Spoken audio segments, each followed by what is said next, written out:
This manga has the potential to be the next Death Note. The story starts with a high school boy and his childhood friend. The boy is smart, but his friend gets mad that he's only scoring 60s on tests. While arguing with his friend, they hear something in the back. Apparently a little girl got kidnapped, and Q, the protagonist, gets flashbacks of how his little brother got kidnapped.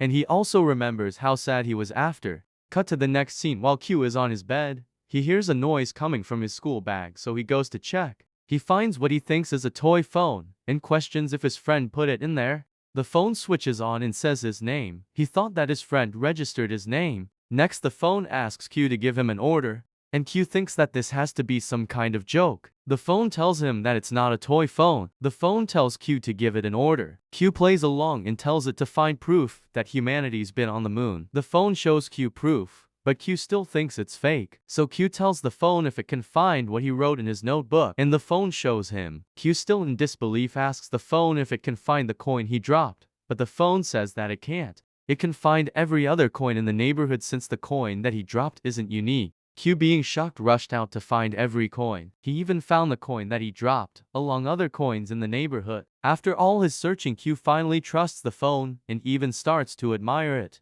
Q then asks the phone what it can do, and the phone tells him that it can search through every piece of info made by humans.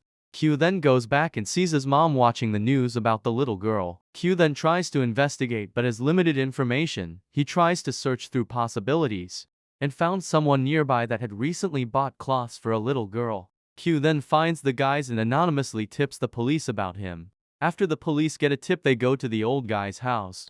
They hear the little girl inside begging the old man to let her leave, so they tell the guy from next door to knock. They storm in to rescue the girl, and we see Q just watching as everything unfolds. Next day, Q asks the phone tell him about his brother, but the phone refuses. The phone also refuses to tell him who placed it in his school bag. The phone says that it also can't access info from when his brother got kidnapped. The chapter then ends with the phone telling him to collect points, and that it won't tell him anything that would stop Q from using the phone.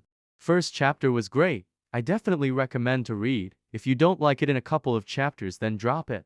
Thank you, and don't forget to subscribe.